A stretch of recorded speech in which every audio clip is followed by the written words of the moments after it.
Olá, Reinaldo Júnior aqui, pastor, teólogo, educador cristão, trazendo conteúdo de Bíblia para você, sobre a palavra de Deus. Eu estou aqui numa jornada de oferecer para você panorama bíblico, livro por livro, para te ajudar.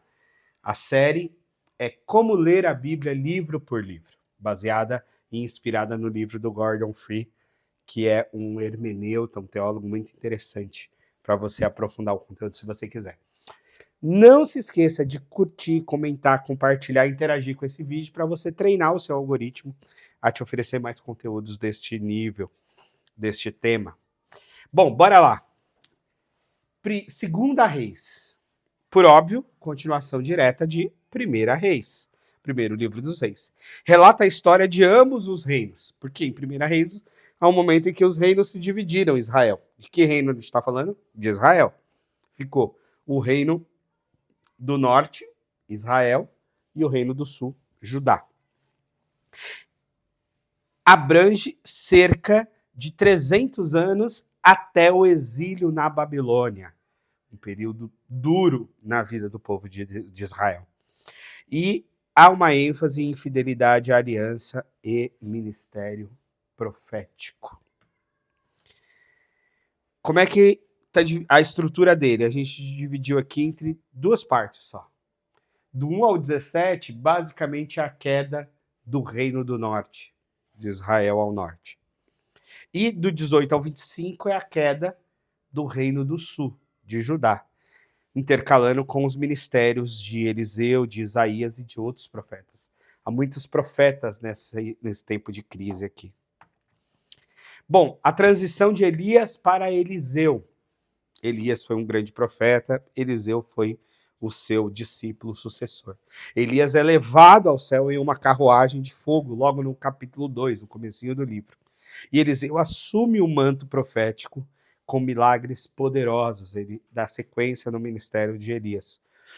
Há atos de provisão de Deus, há atos de cura, de juízo, de restauração. Eliseu é super importante aqui neste livro. Bom, a respeito dos reis do norte e do sul. Em Israel, ao norte, os reis são todos considerados maus, do tipo, não tem um que preste, pelo menos no relato aqui de Segunda Reis. Em Judá, há uma mistura de reis bons e maus, reis fiéis e reis infiéis, né? Os relatos mostram um padrão: pecado, advertência e juízo. Então, quase sempre essa lógica aqui no livro. Bom, a queda de Israel. Idolatria e sincretismo constante, ou seja, a mistura religiosa de outros deuses. Deus envia profetas, mas o povo rejeita. Os profetas sofrem muito nessa fase, porque ninguém quer dar ouvido a eles. A Assíria conquista a região da Samária em 722 a.C. A região da Samária está mais ou menos no centro aqui, entre o norte e o sul. E as 10 tribos do norte são dispersas. É aqui, então, que aquela organização das tribos, das 12 tribos, vira, além de ter sido uma divisão, vira uma bagunça generalizada por conta de tantos problemas que acontecem, guerras e etc. Bom, há uma reforma, a reforma de Ezequias, do capítulo 18 ao 20. Ele é um dos melhores reis de Judá, um dos melhores reis dessa época. Ele confia no Senhor contra o Senaqueribe, o rei da Síria. Ele ora, ele tem uma oração fervorosa e recebe um livramento miraculoso, milagroso. E ele promove reforma religiosa e restauração da adoração. Ezequias é um dos poucos exemplos aqui de reis que obedeceram a Deus. Bom, a reforma de Josias. Josias também foi importante e foi obediente a Deus. Ele descobre o livro da lei. Para você ter uma ideia do abandono, até os livros sagrados, a Bíblia, estava detonada, esquecida e etc. Havia gerações chegando que nem tinham acesso. Ele promove purificação do culto e a centralização da adoração. E apesar disso, o juízo sobre Judá já estava determinado. Então, embora ele tenha sido um bom rei, ele ainda sofreu as consequências do juízo de Deus ali com toda a nação ali em Judá. Bom, queda de Judá, do capítulo 24 ao 25. Injustiça social, idolatria e rejeição dos profetas. Há muita, nesse período de infidelidade a Deus, né? São muitos pecados aqui envolvidos. A Babilônia invade Jerusalém e destrói o templo em 586 a.C. Essa é uma data de luto para o povo de Deus por conta da destruição do grande templo de Salomão, algo que achava-se inimaginável, algo que achava-se que Deus nunca permitiria, pois aconteceu. O povo foi exilado lá na Babilônia e é o fim do reinado davídico, ao menos temporariamente. Lembra do exílio, né? Lembra que Daniel e os seus amigos são levados lá para a Babilônia.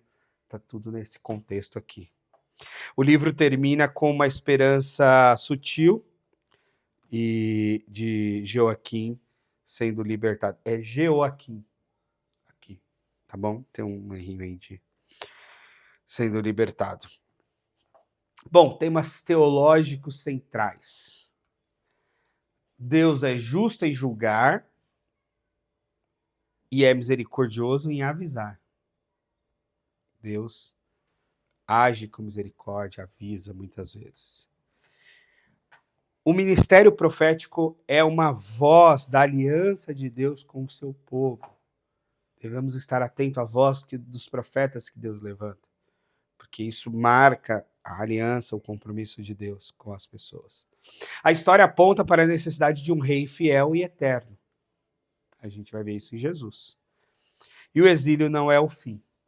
Há uma esperança futura em meio a todo esse sofrimento do exílio. Aplicações para hoje. A desobediência prolongada traz consequências mais prolongadas ainda, talvez.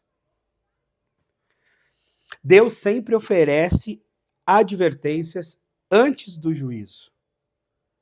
Deus adverte o seu povo antes de oferecer juízo. Deus não se agrada, não quer ficar condenando a gente. Muito pelo contrário, ele quer que a gente se arrependa antes. E mesmo no exílio, há espaço para esperança e restauração. Somos chamados a ouvir e obedecer a palavra viva de Deus. Isso em qualquer tempo, em qualquer época. Tempos de paz, tempos de guerra, tempo de exílio, tempo que estamos na nossa terra.